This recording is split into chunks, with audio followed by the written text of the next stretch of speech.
for those curious, right, I want bigger forearms. I want, frankly, the most visible muscle throughout the year, right? Because honestly, I'd say pants are pretty much a staple, and short sleeves are kind of classic, right? So your forearms are always out, you know. So how can you beef these things up, right? It's a lot of misinformation out there, or maybe not misinformation, but varied information. Because some guys are going to say, dude, you don't need to train your forearms directly. They're going to get worked with all your other movements, which some guys with massive forearms, that's all they do, right? They say no straps, I'm just going to, you know, grab onto everything. That's their approach, right? Whereas, you know, something that I would end up leaning towards is to treat it like any other muscle. And of course they get used a lot, you know, so you might not need to really you know, destroy them all the time. But with anything else, if you want a bigger chest, right, you load your chest with heavy weight.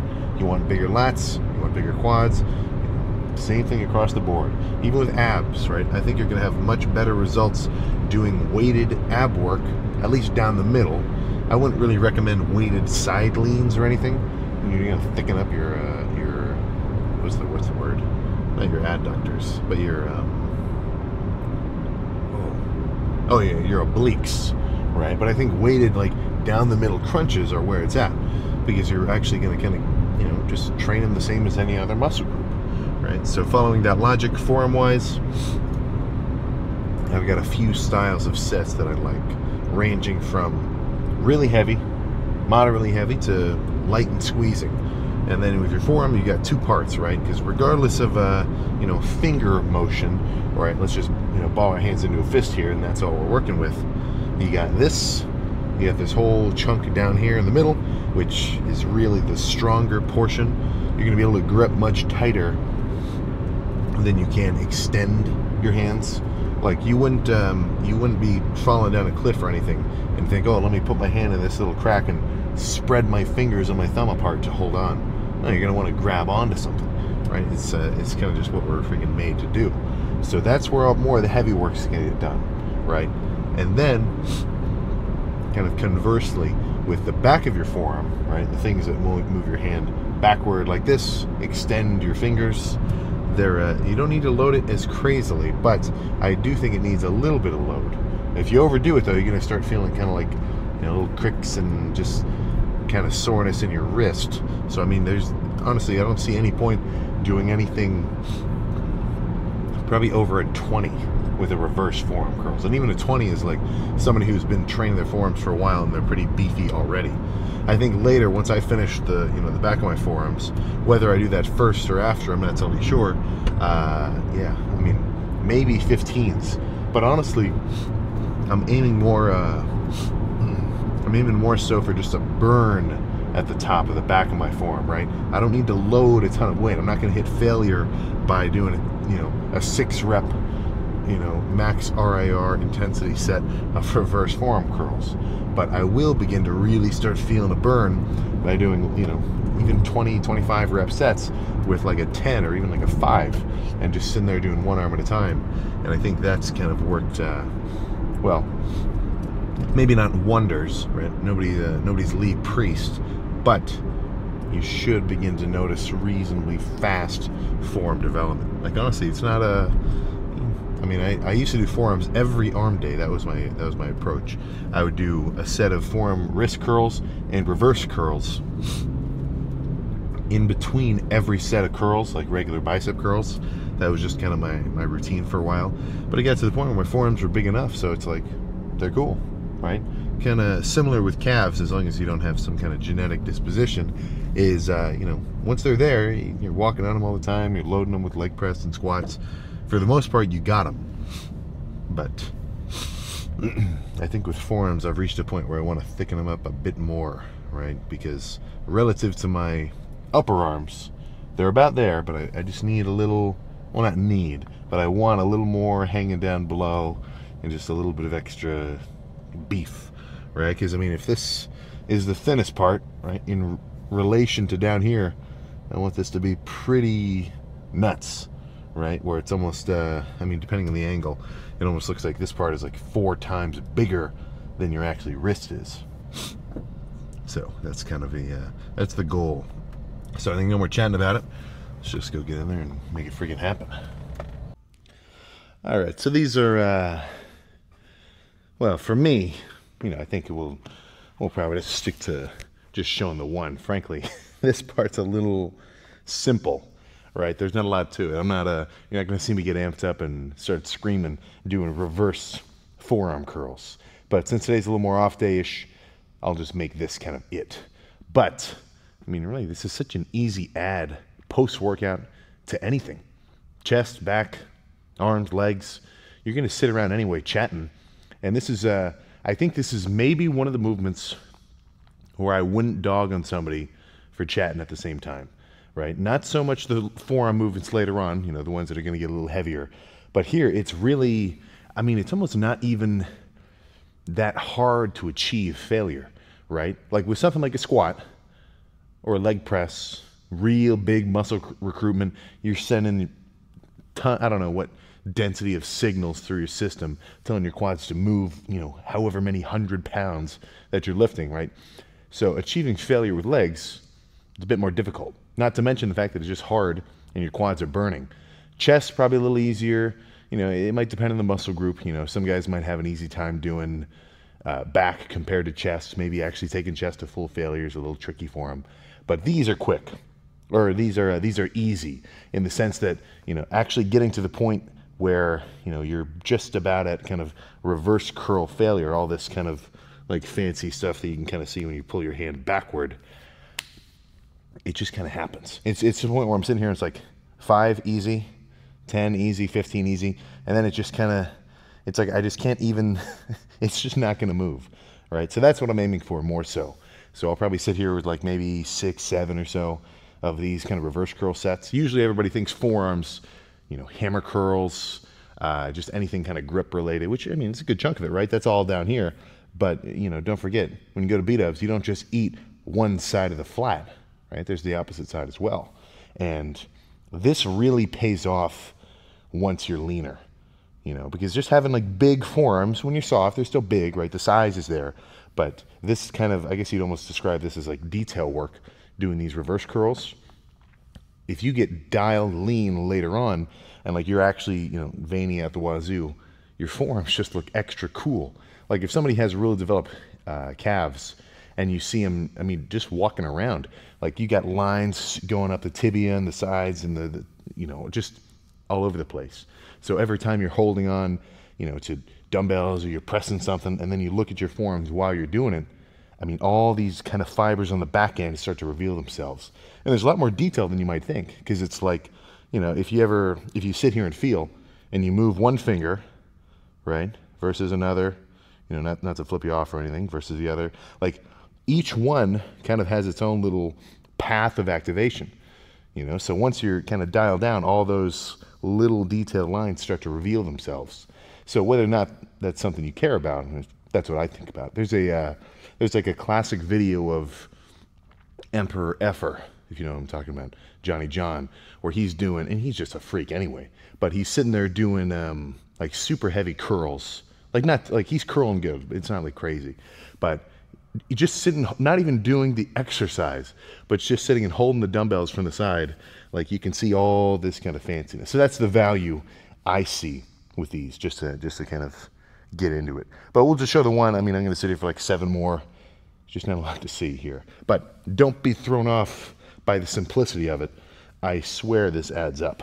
And really, at least for the back of your forearm, I can't think of a better version of this movement. Maybe a nice addition, which I'll have to do, get like a Home Depot bucket, fill it up with grain rice, and just sit and kind of open and close your hand. Honestly, as a finisher to this, that'd be perfect. But yeah, either way, let's just sit here for a second. Yeah, no need for full blasted music either.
Okay, that's all right.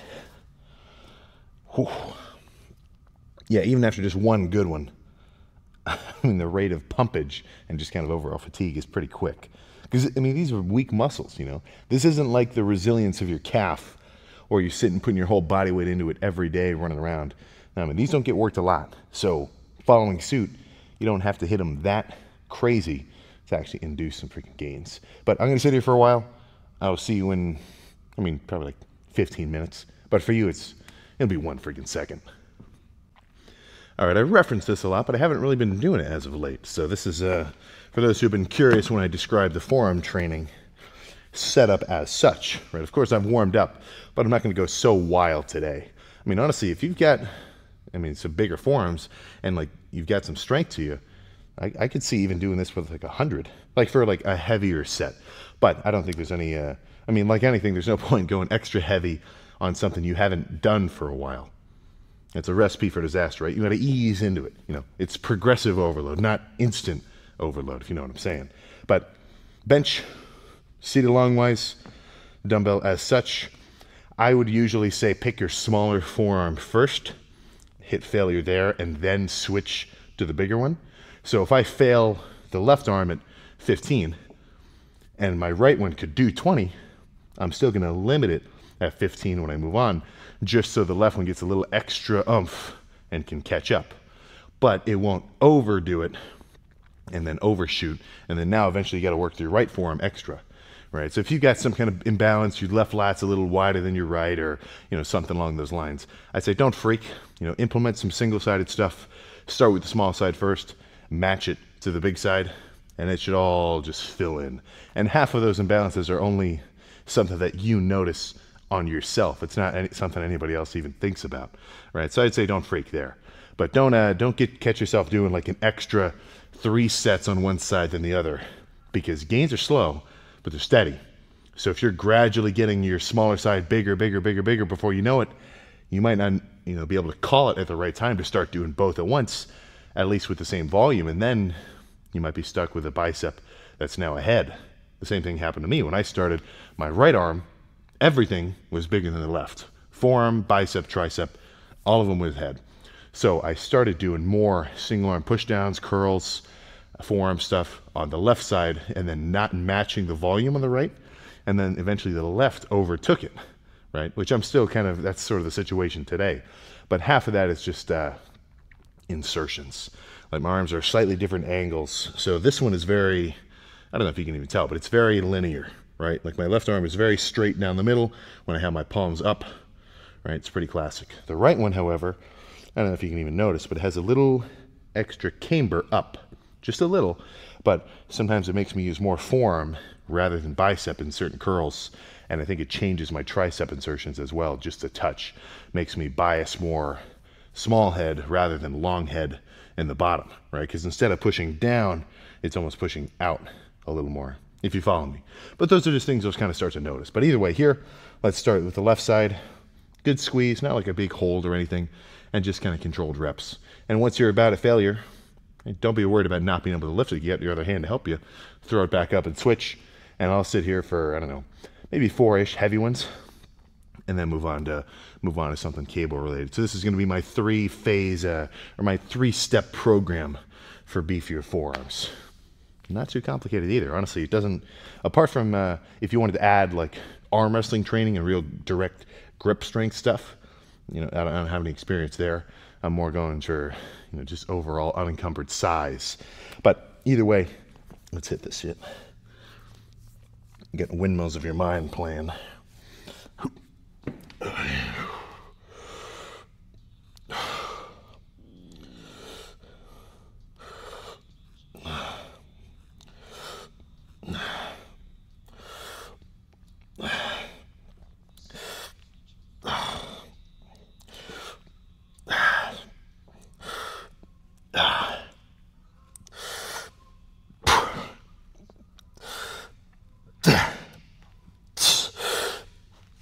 Okay.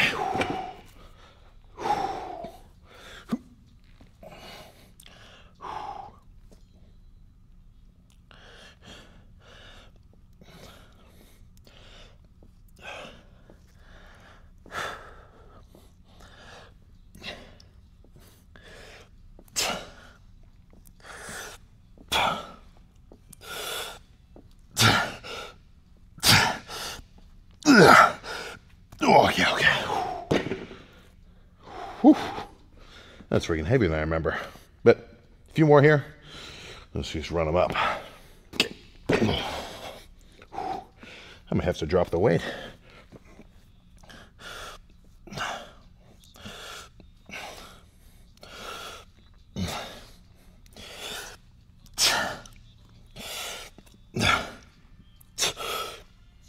Okay. Yeah, let's drop it to a 65 next. Boy. One more unspoken benefit of these heavier forearm wrist curls is they are a freaking callus builder, you know, because apart from just like a regular, you know, pulling movement with no straps, you're really just, I mean, every time this dumbbell spins back and forth, that rotation's only getting stopped by the skin of your hands. So that's one thing you might notice as well, be that a good thing or a bad thing. But two more.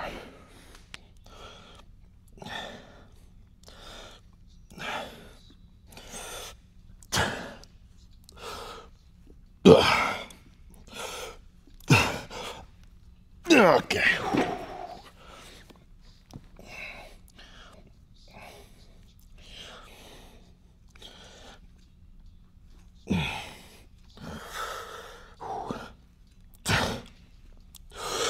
Okay.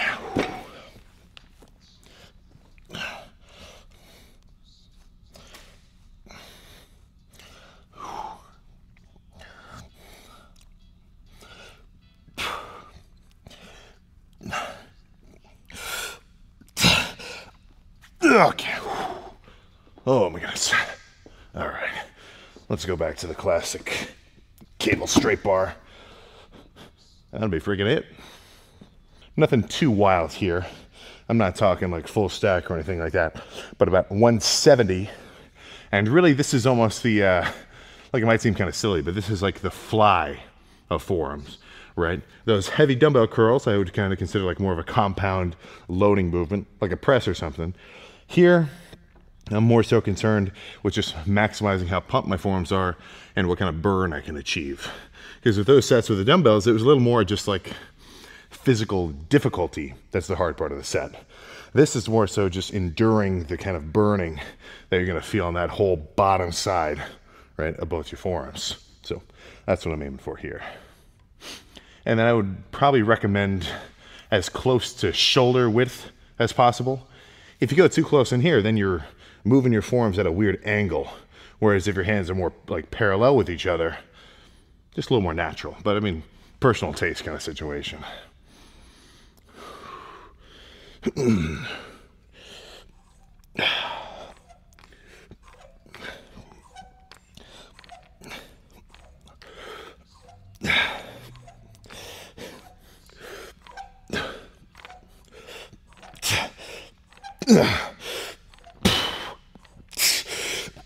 Okay. Oh my gosh.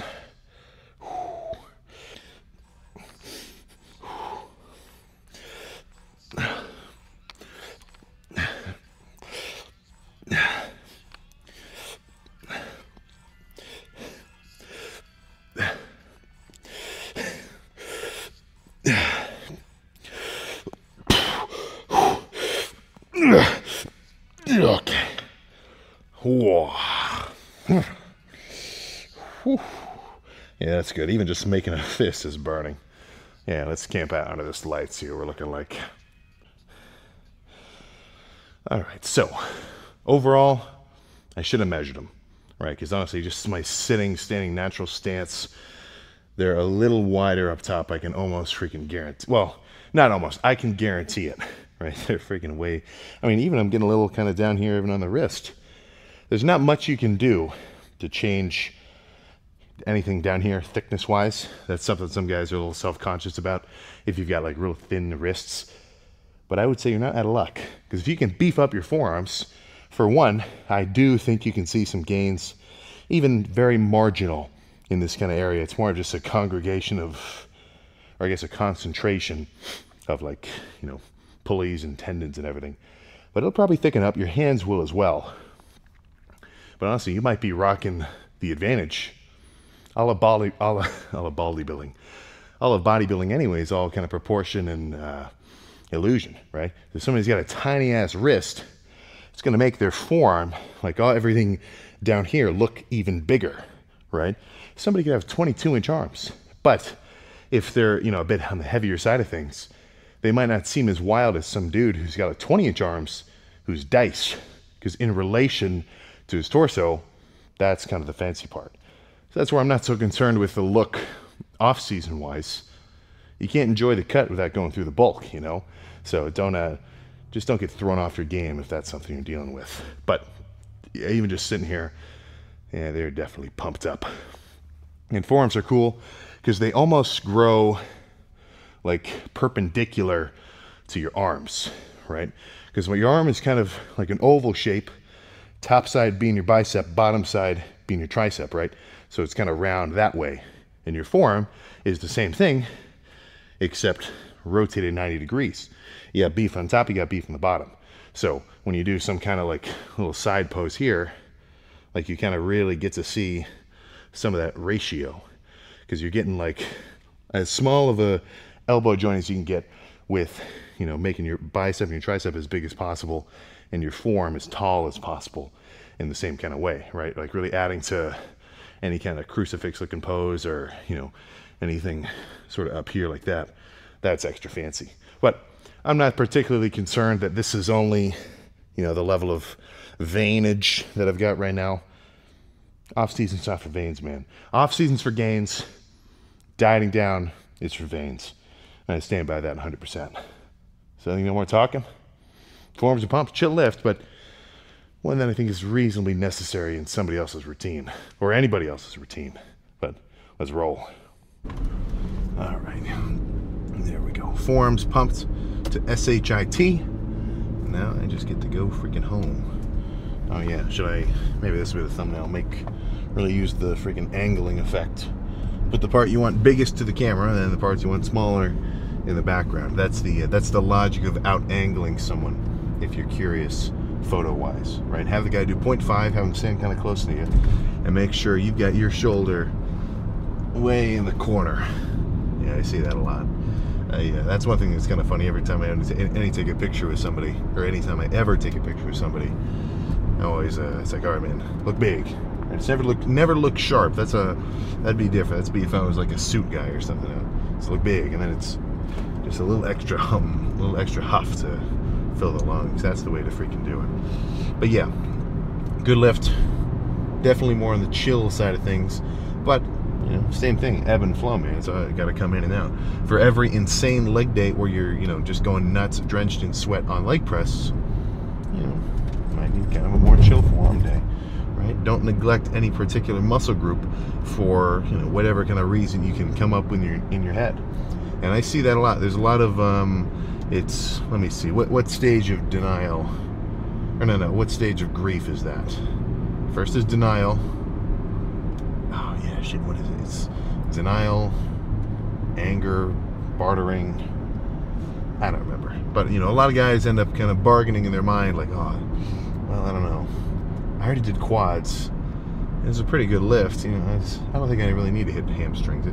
I'd be overdoing it now. Let's just leave it. That's enough for today. Boom. Not cool, right? Yeah, I don't know. Sometimes it's like just pretty freaking blatant. Nah, I don't want to do calves. Boom. Not cool. Not freaking cool. Oh, you know, I see the cardio equipment all the time. Haha, skip cardio. Not good. Not something I want to see.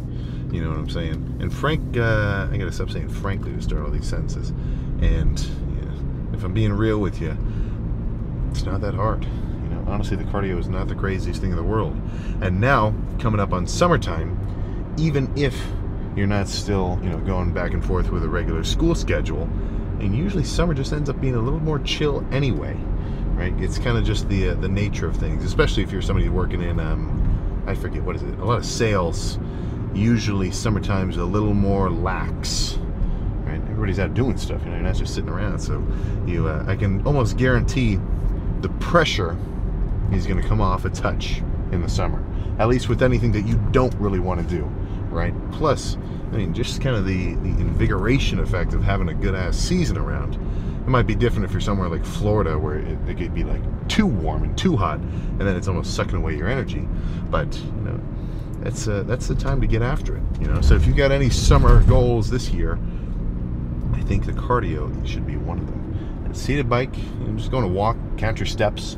I'm more of a, you know, 30 minutes of low intensity, steady state kind of guy. I've never really been a fan of the like the walking kind of approach, but you know, it's as long as you're moving around like that, because you don't you basically want to balance two things dieting wise. Like these two are the ones that are actually going to decide whether or not you're on track towards what you're working for, or if you're just sitting around hobbling in the same spot, right? Your energy expenditure, how much energy you're burning every day.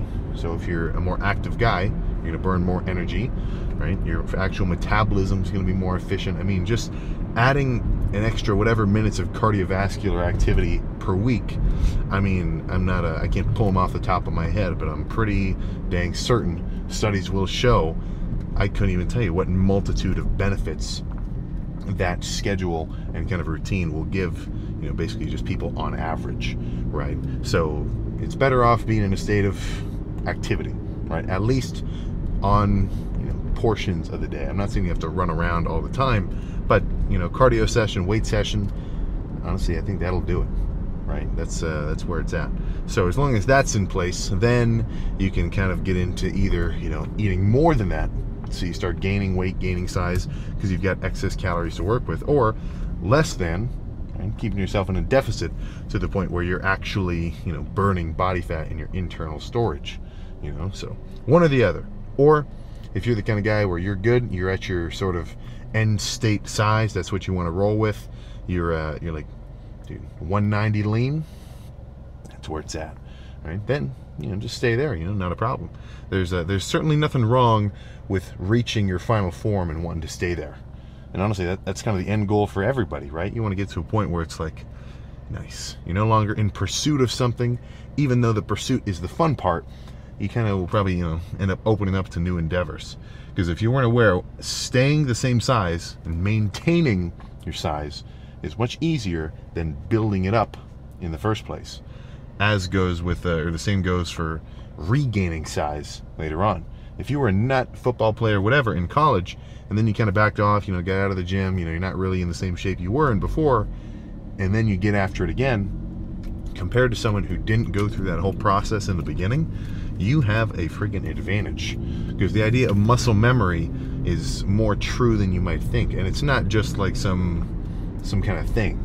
You know, there's a lot of ways to kind of describe it, but as far as I'm kind of, you know, come to learn, you basically gotta, like, what's gonna make up for your muscle size, right, is two things. It's the amount of just actual physical fibers you've got built up, as well as how large those fibers are at any given moment, right? So when I talk about fullness or flatness, eating a ton of carbs or being depleted in a diet, that's what's going to constitute whether or not they're extra full of water and sarcoplasm and glycogen and all sorts of fancy pants, you know, muscular whatever that fills them up, or if they're a bit more kind of shrunk down, not so full, right, flat as it were, right? So that's going to kind of constitute back and forths, any quick gains or losses.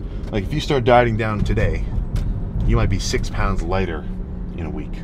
That's not 6 pounds of fat. That's just 6 pounds of water and carbs that you're no longer holding on to, you know. So that's one side of things. So that's where you can fluctuate pretty dramatically, and it's nothing to freak out about. You know, after the expo, when I dropped from like 265 almost to 260, I'm not freaking, right? That's just temporary. I don't think water weight is an accurate description, because usually people just think of water weight as like making you feel bloated or look like whatever. That's not what I'm talking about. I'm talking intramuscular water, right?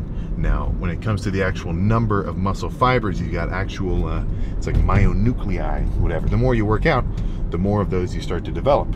And even though you may shrink down and you might kind of, you know, atrophy or lose muscle, as it were, your muscle tissue from someone who's beefed up and then shrunk back down is still different fundamentally than someone who's never worked out in the first place. So you've got an edge. All right, if you know somebody who's starting working out and maybe you've been out of it for a while, but you still know what you're doing. You know, if you get into it, you're going to be a freaking beast again. Dude, you got the advantage.